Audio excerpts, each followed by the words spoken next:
Welcome to the She Finds Joy show podcast. I'm so happy you hit play today and you're joining us from all over the world. We have people in Australia and England and Ireland and all throughout the United States and Mexico who join us every week. And so I'm super excited.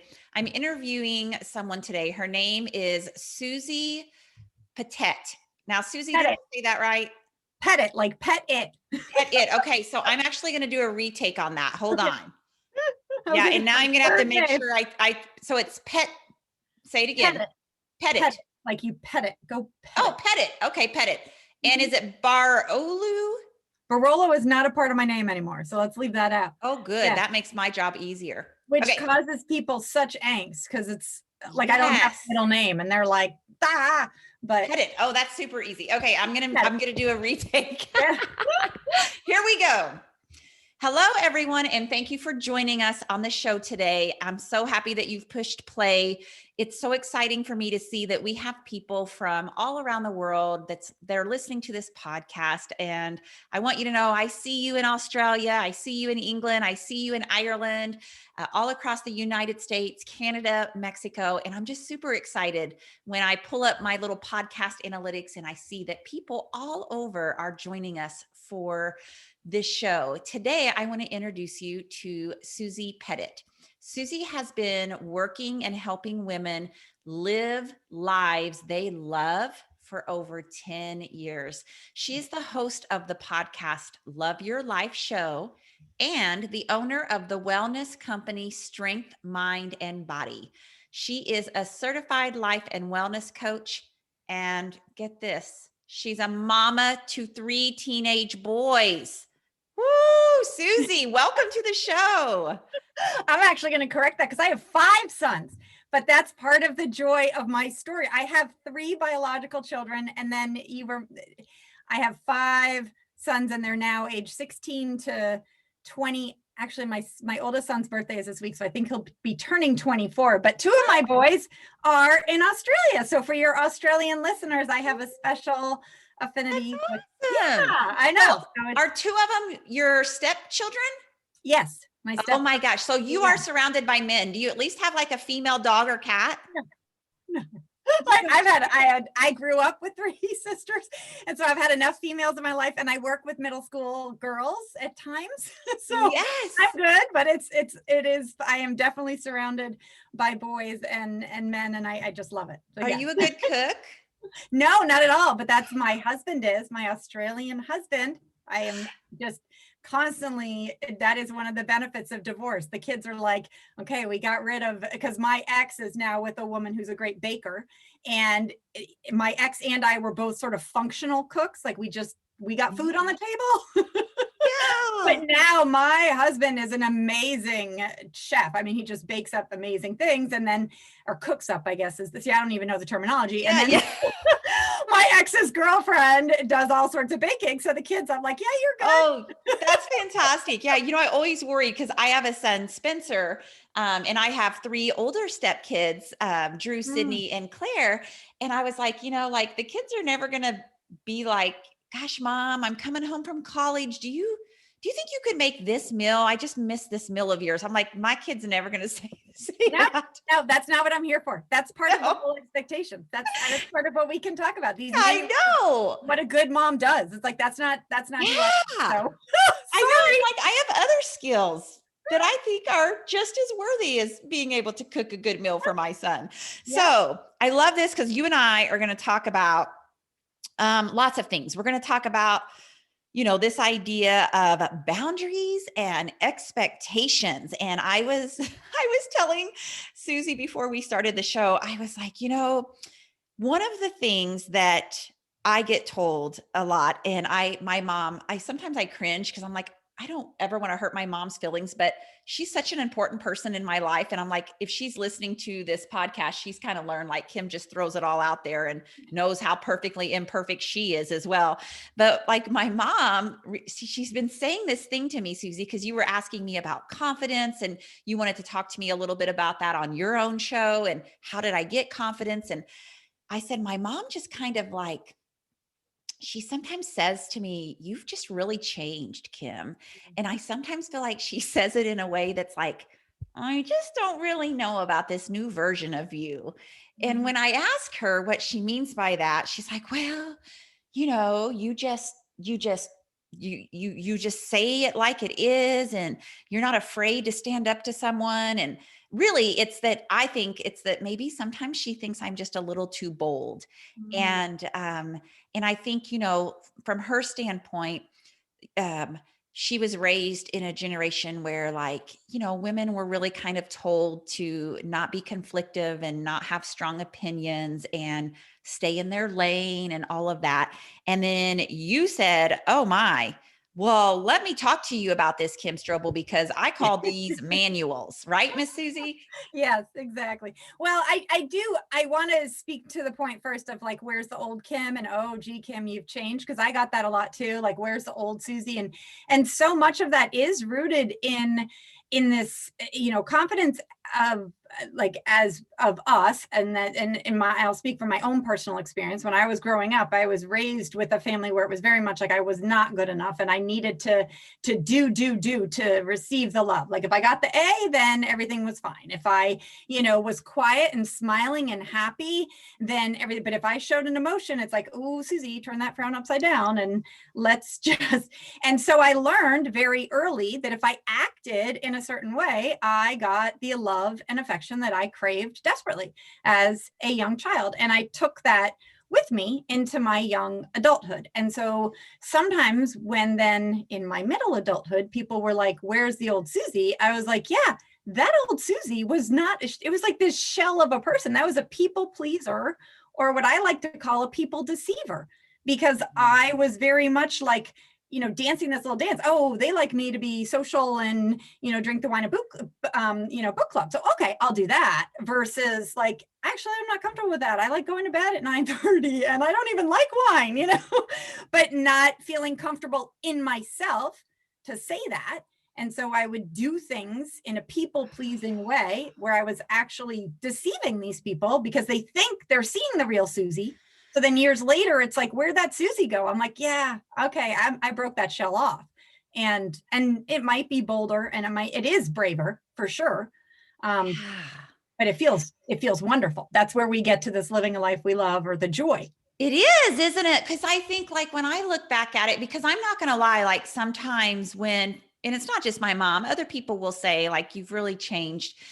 And then I start to think, "Oh, is the other version of me better or nicer, or like what does that mean? And do I need to rethink myself here?" And then I think, "Holy smokes, I love life so much better now than I did 10 and 15 and 20 years ago." Like, I don't think I could go back, because, like, Yeah. it feels really good. Of course we are always going to self-check ourselves, but you're right. That is the road, that the realness and the authenticity is the road to freedom, right? It feels, and I've lived both ways, so I know this feels so much better. And I also know that relationships change and sometimes they expire. And I know that there are some of those people in my life who said, "Susie, you've changed." And it was easier, when you have that inner voice that's like, "Oh, maybe they liked me better that way." They probably did, Yeah. because you're being that, like, how they want you to be, or how, whatever, that it's much easier for them when you're not sort of pushing them, and like, all right, well, moving on. That relationship has expired. What can I learn from it? And let's move Yes. forward. And isn't it, don't we sometimes just need to maybe give people permission to let a relationship expire? Let's talk Mhm. about that a minute, because I think that women in particular hold on to a lot of guilt when it comes to that.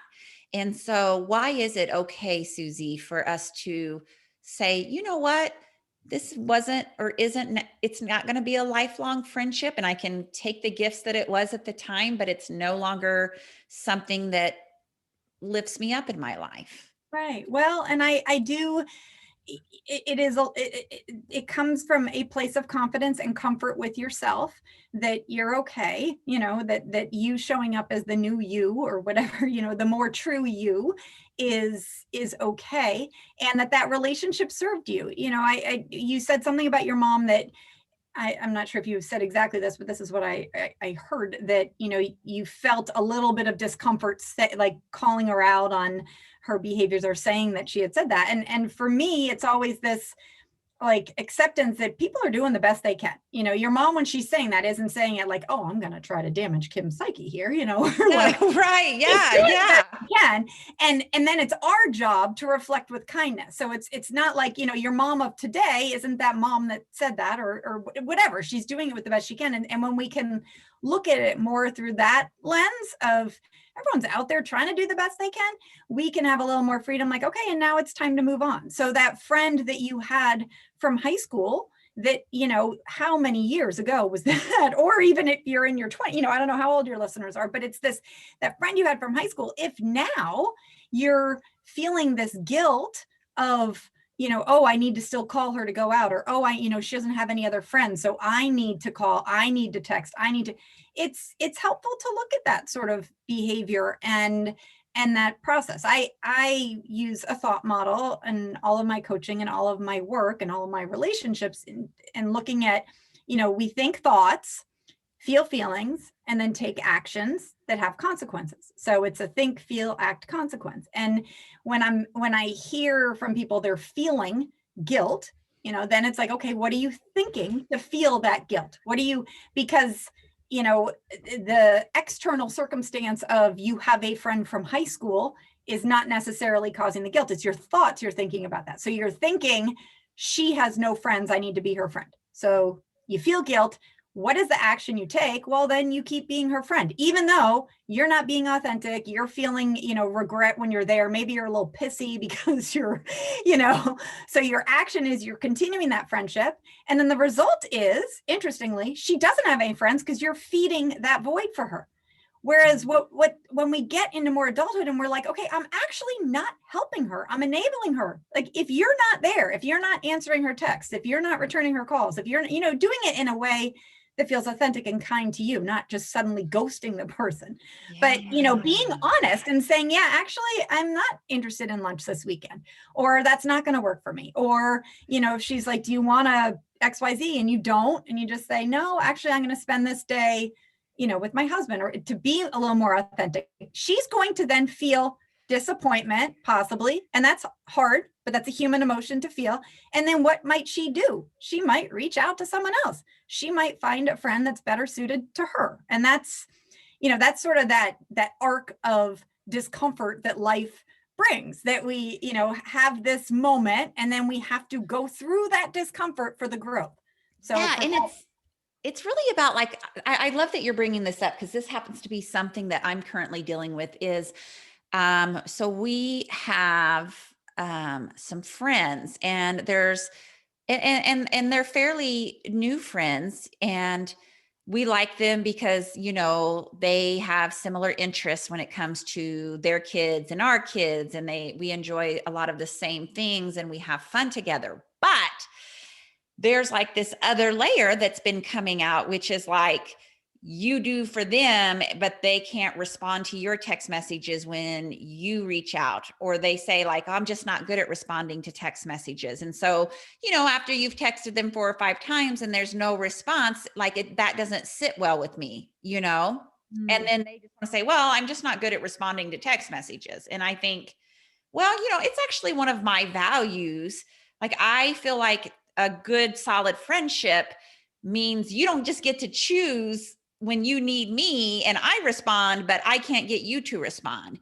And so, like, I'm having that debate right now, even in my mind, Susie, when you're talking about this idea of thoughts, feelings, actions, and consequence, it's like, oh, I really like having friends who have a lot of similarities, but like, I'm really struggling with this misalignment, I guess, in values is maybe what I would call it. So I'm curious, what are your thoughts about that?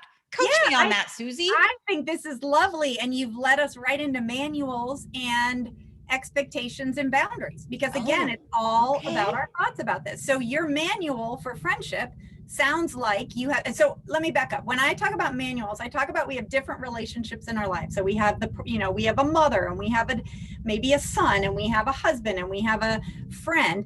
And then it's like we have these internal manuals that we get either from society or maybe our own background with parents. And what I mean by that is, like, you think of a manual in terms of putting together a dresser with IKEA. You have an instruction manual. We carry these little manuals for relationships. So to me, what I'm hearing is your manual for friendship includes you should return texts on time. Like, that's a thought that you're thinking. And when you think that thought, you're feeling discomfort when she doesn't return the text. And then your action might be to text her back, or to feel resentment, or, pissed off. Yeah. Beautiful cycle. Yeah. And so that's where the manual perfectly leads into boundaries and sort of expectations. Because I find when we don't have, boundaries lead to healthy relationships. And when we don't have boundaries, or we haven't like paused and come up with a boundary, we're going to land in that land of BS, which I call is like bitter and sour or resentful, and just be like, well, why aren't they returning my text?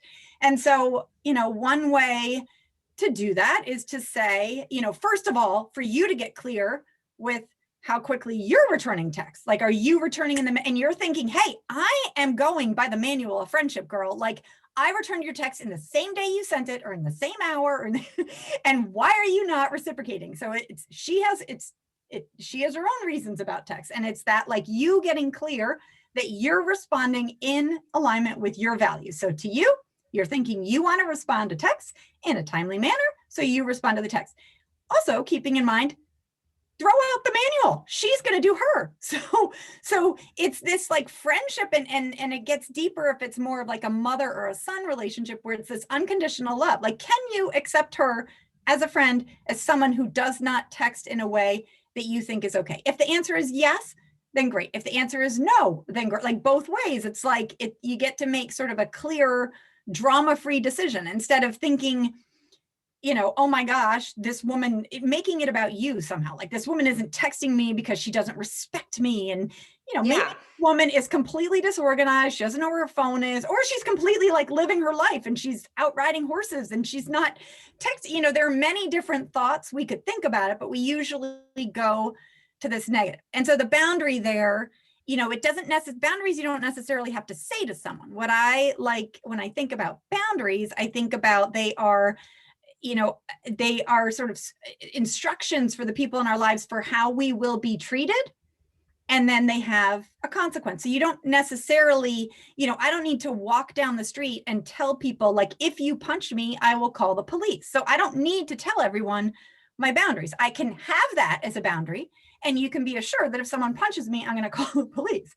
So for your friend, you can have sort of a boundary, like, I will not be, I like getting texted 24 hours before making plans. So like, maybe your boundary is like, I will not be coming over for dinner if you don't give me 24-hour notice on my text, or you are no longer invited for, if you text. Well, because, it's like, when she needs something from me, then she is right in the text. But then when it's time for me to reach out and be like, hey, does this work? Or how did that go? Or what was zero, nothing ever. 5 days later, 10 days later. So like, what I guess you're saying is, like, do I communicate that frustration with her? So I love delivering things sort of with kindness and grace, are my two words that I go to. I love that. If it's something like you are inviting them over for dinner on Friday and it's Monday, I would say, we would love to have you over for dinner on Friday if you can let us know by Tuesday. Like, and in your mind, you're thinking, okay, her manual, she needs some deadlines. So if she hasn't told you by Tuesday, then she's no longer invited. And and in your mind, you're just like, she's not coming. Like, that's just, and if she texts on Thursday, it's like, oh, sorry, I asked for Tuesday. That's not going to work. That's you upholding your boundary. You don't have to say it with like, you she devil, Yes. It's just that, like, oh, okay, no, sorry. Like, that doesn't work for me. I needed some advance warning. I'm not just going to throw everything together today, because if she texted Thursday, that she's coming Friday. And then what sometimes happens in these like giving and receive, so it sounds like you're giving, and she's certainly happy with the taking. Yes. But once you are asking her to give, she's like, vacant and gone. So when you're doing that, if you then on Thursday, you're like running out to the store and you're like preparing the menu, and you're definitely going to be bitter and resentful and in that lane. Yeah. Yeah. So it is, the question as to whether you say something to her ahead of time. It could, it's almost like you can set the boundary, and if she upholds the boundary, then great. If she doesn't, then it is that like, oh, sorry, I asked for you to tell me by Tuesday and you didn't tell me. I need more advanced planning than this. The drama-free piece there that I love is that you're not making it about her not being a good friend, and you're also not judging her for her values. Like, you're saying you have a value about returning communication on time. That's a value you have. Sounds like that's not a value for her. Like, she does not, and she just, maybe her value is to live life in the moment. And, and it's knowing that about her. Do you want to continue the friendship? And so if she's going to live in the, like, or if you do, how can you make that work for you? It's that sort of coming together. And usually what I find is there's a couple, sometimes just one, but maybe 2 times of that scenario that we're talking about, like Monday inviting for Friday and her responding Thursday and you saying, "Oh, sorry, didn't work." Like, that's your boundary. Like, I'd like to invite you and you let me know by Tuesday. She lets you know Thursday. It's like, oh, okay, well, didn't guess, since I asked to know by Thursday, looks like it won't work this weekend. Try again next time, or what, and then the second time she might do it again. But usually they just start, they're like, oh, okay, Kim's the one I need to know back. Like, it's like she's redefined her manual too. Yes. If we just keep giving, then we're treating them that it's okay to well, and that's, I guess that's kind of the situation. I totally get it if it's like a specific answer that you're needing about a dinner date, but what if it's just more global, like, hey, I'm always giving to you and I don't get to receive that same courtesy back when I want to make a connection with you, or I want to reach out about something and you don't respond. Then help me, Susie, because I think I can just tell this is my work, right? Like, how would you communicate that? Yeah, well, this is, I guess I would ask you, what do you get from this friendship? And looking at, I call them want matches. So you have a want or a desire for a connection in some way. Maybe maybe you're struggling with something and you're like wanting her to talk to about this struggle. And yet when you reach out to her, like, hey, I'm having a problem with my son, or I'm having a problem with my dog, and it's silent. And then when she's like, hey, I'm having a problem with my son, you're like, yep, so it's helpful for you to know she's not that person for you. And so then with that knowledge, like, she is not that person for you, whether it is, it might be disappointing for you, and it might be sad for you to hear, like, oh, I mean, this is where we get into trouble in humanity, where we're like, oh, it would be nice if they were. It's like, yeah, but they're not. So let them be them, and then find another person for that. Maybe she's a want match for, going and having fun barbecue with the friends.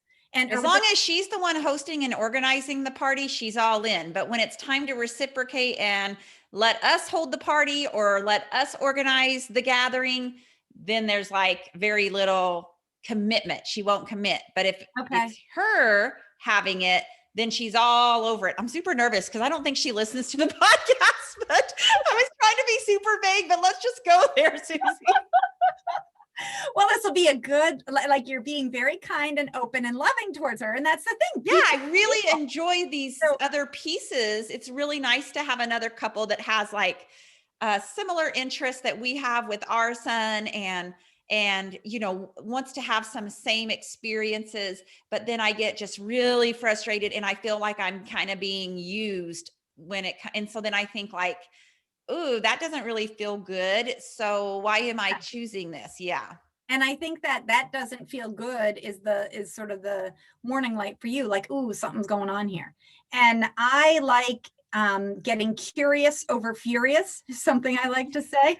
And instead of getting like furious with her, like, oh my God, here she is, to get curious, like, that's so interesting. Why wouldn't she get back? Like, what is it about coming to my house that she is not able to commit to or not like, and then when you're curious, we have more of that open mindset, and that like when we're furious, we make it about, oh my God, well, she's not coming over because she thinks that I don't do turkey right, or, whatever that we're making up in our head. We're making it very personal.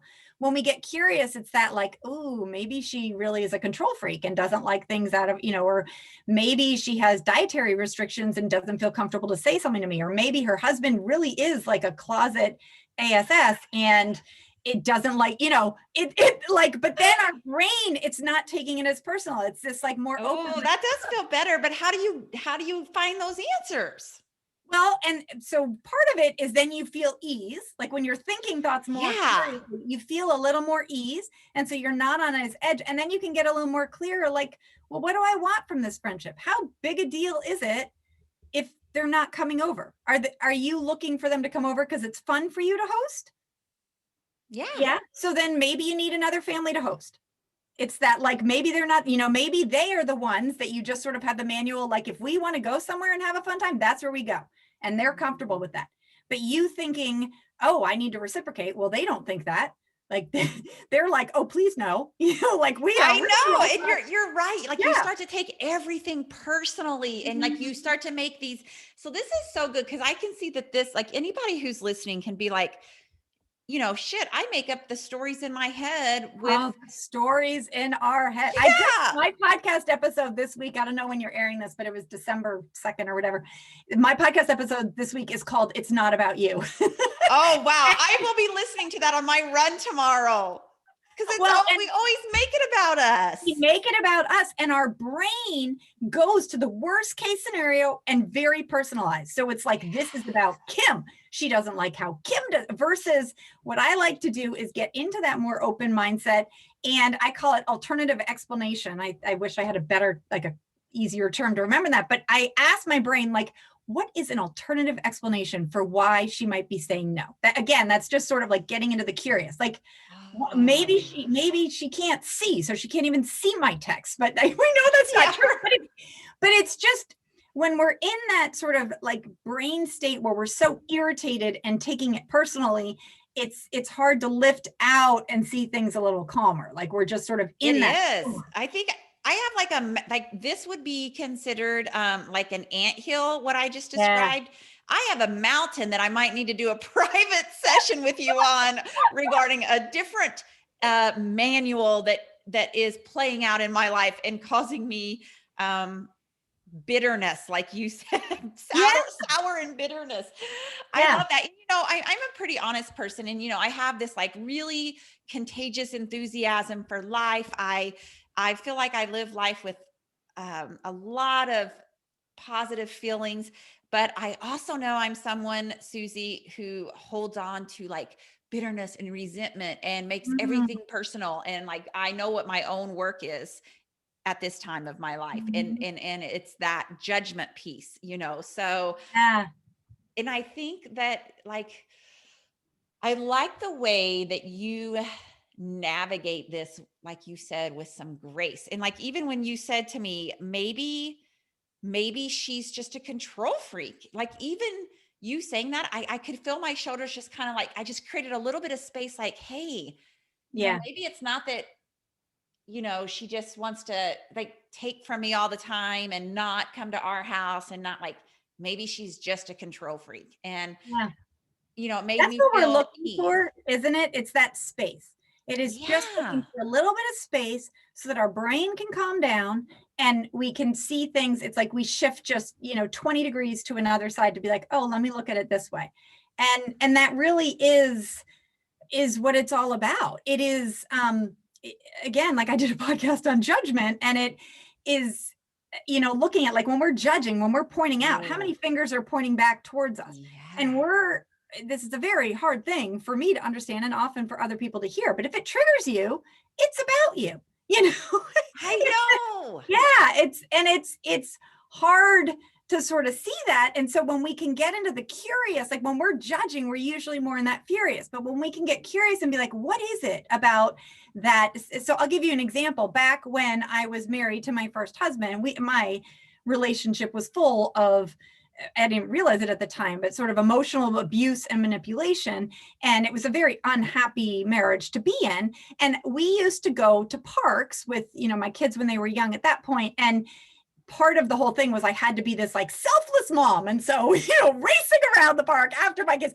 And we used to go to this park on Saturdays and we would see this other couple there and they would have their little coffees from the store and be reading the papers and their kids would be running around the park. And I was such a little judger, Kim. I was like, look at them over there. They aren't watching their kids. They like, what kind of parents are they? And it took me a little while to be like, oh my God, girl, you want like you are dying to be sitting there with the coffee and the paper. Like you don't want to be manically chasing your child around, knowing that your husband's going to yell at you if you weren't right next to him on the slide when he was the son, not the husband. Yeah. Like this. And it's so helpful for me to see like, oh, right. Okay. That's, and speaking of women, this is where we get into trouble and sort of cutting other people down. We're like, oh, look at her in those yoga pants and her tight shirt. It's like, yeah, look at her. She's freaking awesome. Or I've heard before you with your, being asked to have a longer skirt when you were teaching. And it's like, why can't we be like, go her, check her out and what she's showing us for the possibilities for the female body. But we get into because we have sort of insecurities, we get into this like internal, and it's really, I'm doing this, I don't think listeners can see, but like this constricting feeling versus this, just calming and looking for that space. And I guess another thing I want to mention here is this, when we're talking about friends and relationships and manuals and what we're expecting people do and what people are actually doing, it is so helpful to not take it personally. And this is where I think of bananas. Because I know. Let's go, Susie. Bear with me. I cannot stand bananas.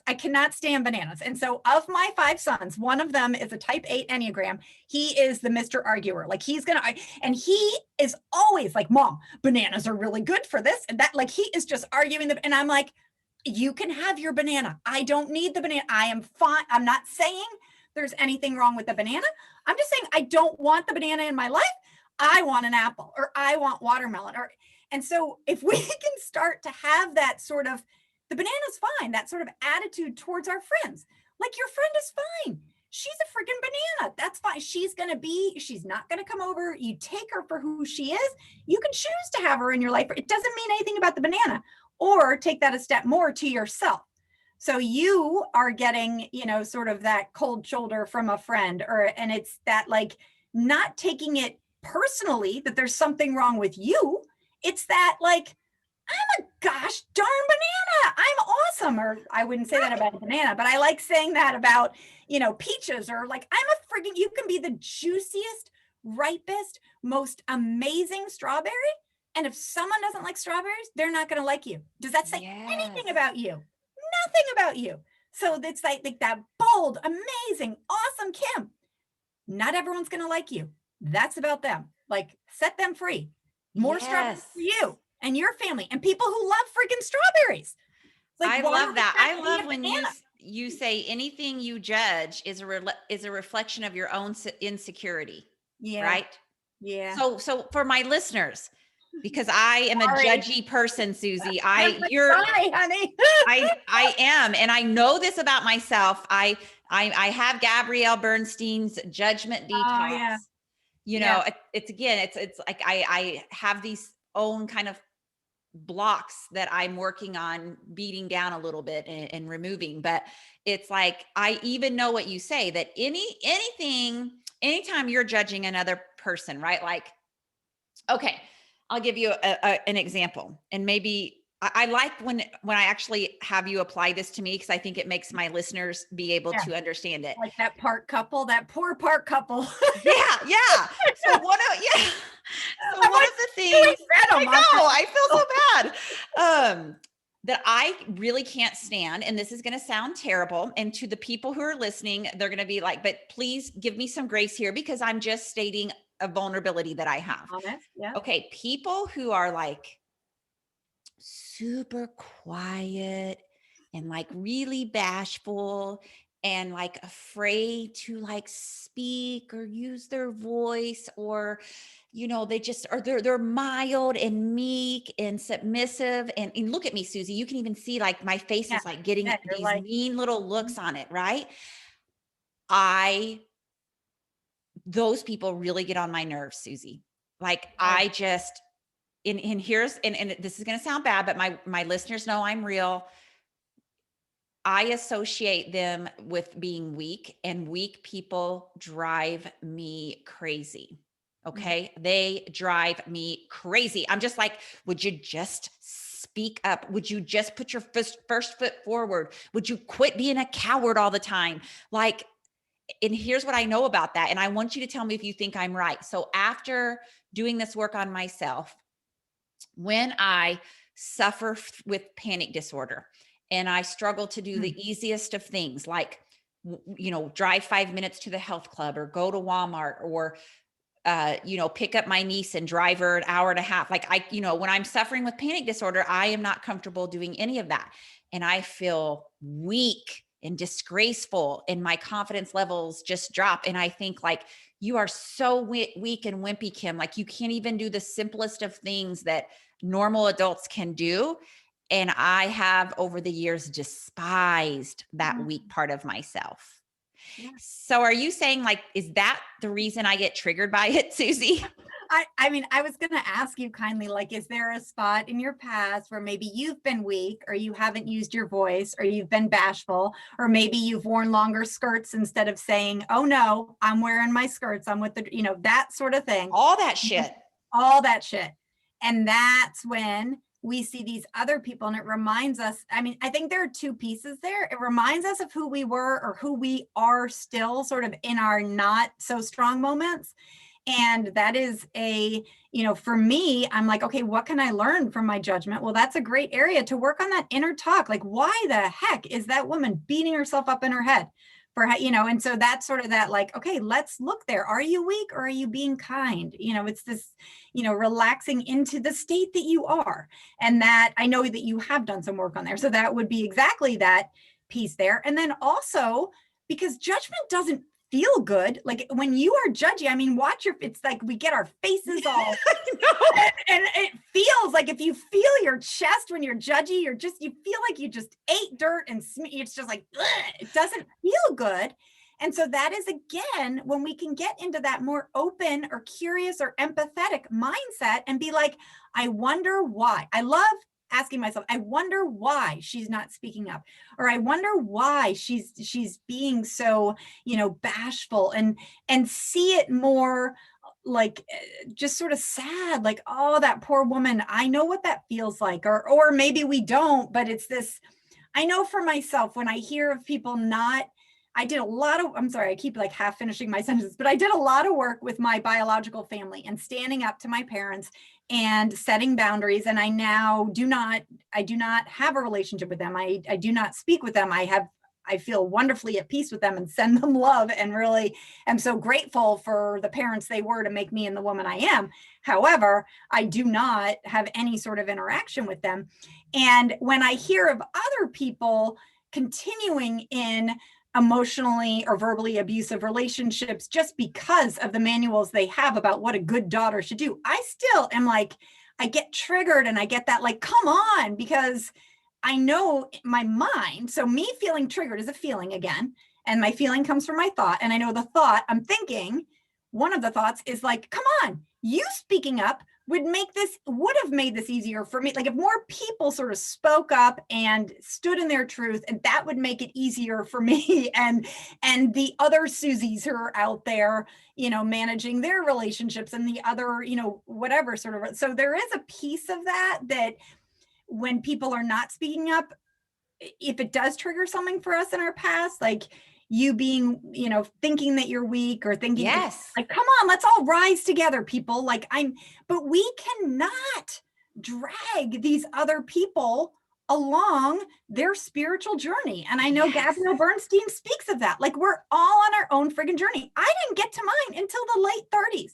It's possible I ran across someone at 26 who was like, oh my gosh, what are you doing? Like, speak up to that man that you don't even love. Why are you marrying him? Or, like, but I was not able to hear it at that point. That was not part of my spiritual journey. And it's that, like, everyone's sort of on their path. And when we can get more compassionate, and back to the message where we sort of started with your mother, that like, everyone's doing the best they can.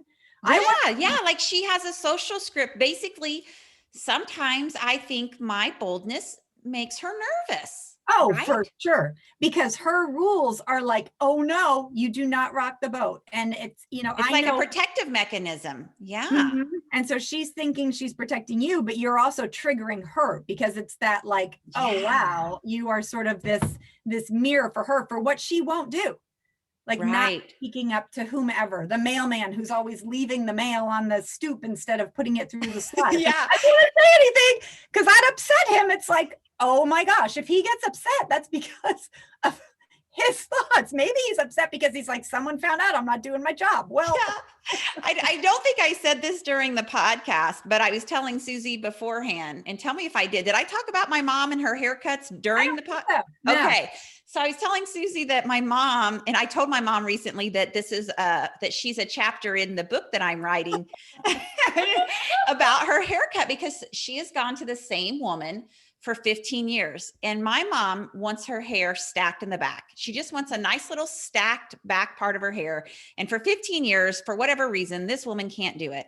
And so I keep like telling my mom, like, why won't you go to someone else? Like, if you really want your hair to be stacked in the back, why won't you? And she's like, oh, I could never do that. Like, I would never want to hurt such and such's feelings. And I'm like, so my mom's been willing to endure 15 years of bad haircuts because her manual, right, Susie? Her manual says what does her manual say, Susie? What do you think it says? Well, that you don't speak up, you don't rock the boat. I mean, and a good hair person wouldn't, like a good hair client wouldn't say that to the hairdresser. This gets back to that sort of enabling piece, because your mom, what's interesting here is she's selling that hairdresser short. Like, she must have a belief that the hairdresser can't do her hair the way she wants her to do. Like, because if she thought, oh, the hairdresser could do my hair the way I want it, she might be more open to asking this woman. And it's this is what we do in our relationships. Like, we're not asking for different treatment, and then we're getting pissy because of what we're tolerating. But if we're tolerating it, then, people treat us like this hairdresser is probably, your mom is probably like, great haircut, Sally. Oh, sure. Like, so why would Sally have the thought like, oh, she must be lying to me? I mean, that's what I'm talking about, the people pleaser and people deceiver. Like, your mom is being I'm giggling because like yesterday was a Tuesday, because we're recording on a Wednesday, and I am not like a big drinker, but I had a really bad day, and my husband and I went to eat, and I ordered a Moscow Mule, and he ordered a beer, and his beer tasted like vinegar, he said. And he kept drinking it. And I was like, so it's the same thing. I was like, Scott, just tell him. He's like, no, I'm not going to tell him. It's okay. Well, I couldn't stand it. I was like, Emma, the waitress, I was like, just so you know, even though Scott drank 3/4 of this beer, he said it tasted, because like they needed to know that, know? And so that's part of it. This is part of where I'm like, if all of us can just sort of stand in our, not sort of, but if we stand in our truth a little more, like, why are we tolerating bad haircuts and vinegary beer? So the bad haircut, if your mom says something, she's allowing this woman to up her craft. Maybe the woman's like, oh my gosh, I never knew you wanted stacked hair in the back, or I thought this is what you wanted. And so maybe the woman watches a YouTube video or goes to some hair training, or maybe the woman is like, yeah, and maybe she bursts out crying, but that's where we look at alternative explanation. She's probably not going to.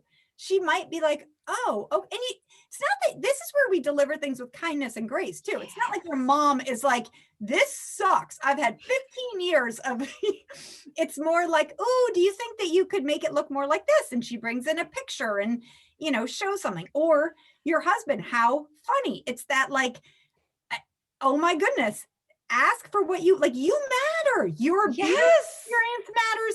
what if him saying something gets them to retap the keg and it saves, 30 other people from having, it's this like, we're allowed, it's not saying, Emma, you are such a filthy waitress. I can't believe you brought me a vinegar. It's like, hey, thought you should know this beer has vinegar in it, and yeah, I'm just giggling because it's like it comes up all the time. It is. It's this complete crazy ass stuff that we do. And for my listeners, I know right now that you can identify something like this that you're not being honest about in life, and you're deceiving other people because you won't stand up for yourself and say that you matter. And so I've just made some notes here, Susie. I think that I'm going to have to do an extensive research for one of the chapters in my book that's going to need to be called like this topic right here,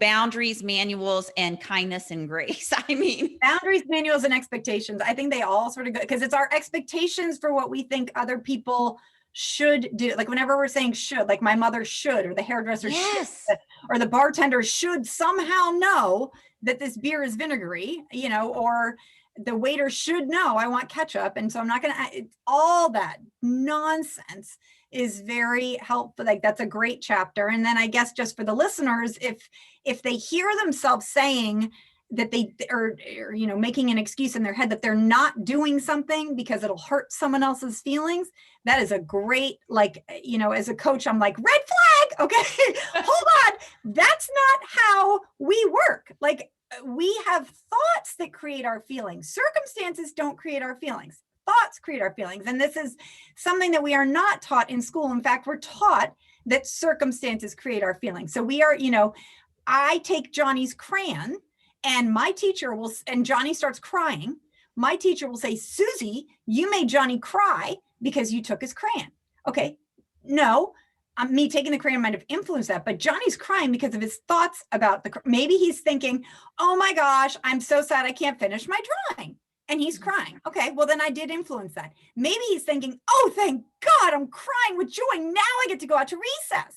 And he's crying tears. Like his feelings are based on the thoughts that he's thinking, not on my actions. We influence people, but we get into a lot of trouble when we think those external circumstances are going to create our feelings. And then we get into even more trouble when we think that we somehow can control other people's feelings. Like we do, other people are very open to letting us do this. So this, I control my mom's happiness, that me calling her every Sunday makes her happy. Well, it is her thought. Maybe she's thinking, I have a really good daughter, or I've been a good mom. My daughter loves me. So she's thinking a thought that makes her feel loved. She also could think the thought, oh my God, I've totally over manipulated my daughter and she feels a lot of stress and, whatever. But it is often the other person is very happy to hand over their emotional management to someone else other than them. Like, yeah, you're the reason why I got upset, or you're the reason. And it's like, no. We can all do ourselves and everyone around us a lot of good when we sort of stand in that emotional power of my thoughts create my feelings. Yeah, that is so powerful. Oh my gosh, we could have gone there were so many times during this conversation we could have even gone further. Because so much of what you said is just so dang relevant, I think, to us as human beings, walking this trajectory of life and trying to navigate it from a place of, deep humanity, but also from a place of being able to stand in our truth. Because I believe you are so right that bitterness and that sourness comes from us not being able to do that. Well, and it's the pathway to joy, like your podcast says, like this finding joy. We are not giving other people control over our emotions, and when then we're standing and being truthful with ourselves, that is that foundation of living a life we love and finding the joy, and not suffering with a bad haircut every friggin' time you look in the mirror. Exactly. Poor Mary Jo.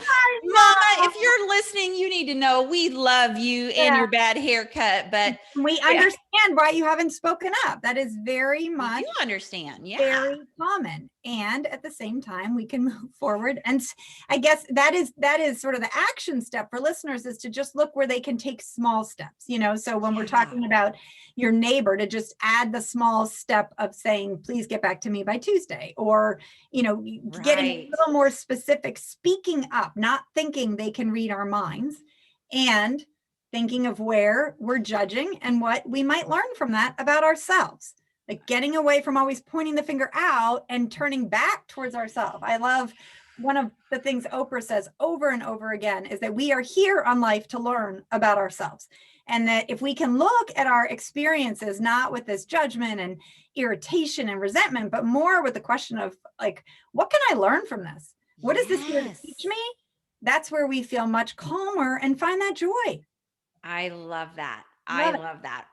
Well, I want to end this episode by asking you, Susie, what is one thing that you're currently doing in your life to find more joy? I'm like all my days. Well, you know what? One of the things that I'm really centering on right now is meditating for at least 3 minutes a day, because I have a very active brain, and I started back in 2016. That was a gift I gave myself for my birthday, to meditate every day. And I said 1 minute, and I got so that I was doing, a minute a day for that year, no matter what, and then 20 minutes a day.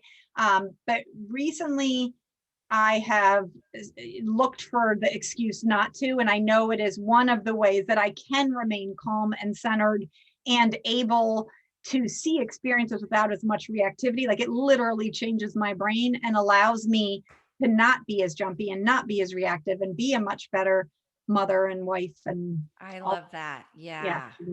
That's an important piece, I believe. Continually work on. Yeah. Thank you so much for all of this. My gosh, you are just a wealth of knowledge, and I can imagine what a gift it is that you give to others through your ability to really navigate some of these hard things that we have to deal with, but to come out on the other side with a little more self-compassion towards ourselves and others. Susie, where can people connect with you? Well, I would love it if people could check out my podcast, because there were so many times here in this episode where we were talking about, comparison. I have a podcast on comparison and talking about, I have a podcast on manuals. I have a podcast on boundaries. I have a podcast on expectations. So just, that's it. www.smbwell.com/iTunes, or I guess subscribe. You're going to find whatever platform they listen to. Yeah. And then I send out a weekly newsletter where I have all my free goodies, and so that's at smbwell.com/newsletter. Okay. I will drop both of those links in the show notes so that people can look them up. And rest assured, when Kim Strobel takes her 10-mile run tomorrow morning, she will be listening to your show, your podcast. So and I would love to hear from your listeners. Like if they had a big takeaway to, I don't know, comment on your Instagram page or my Instagram, that's what we love. We love feedback. We love when they jump in and say, because like sometimes I'm like, is anybody listening to this? And then my IT person will be like, Kim, 1,600 people downloaded this episode. And I'm like, well, where are you people? I need you people over hopping in the She Finds Joy Facebook group to tell me, or leaving me a review. Like, I want to know my message matters. Yeah. So giving Kim that review today and just saying, wow, love that episode with Susie. That would be wonderful. Yeah. You're on your Instagram, just somehow, because that feedback does matter. It does. And we'll drop all of that in the show notes. Thank you so much, Susie, for being here. Thank you.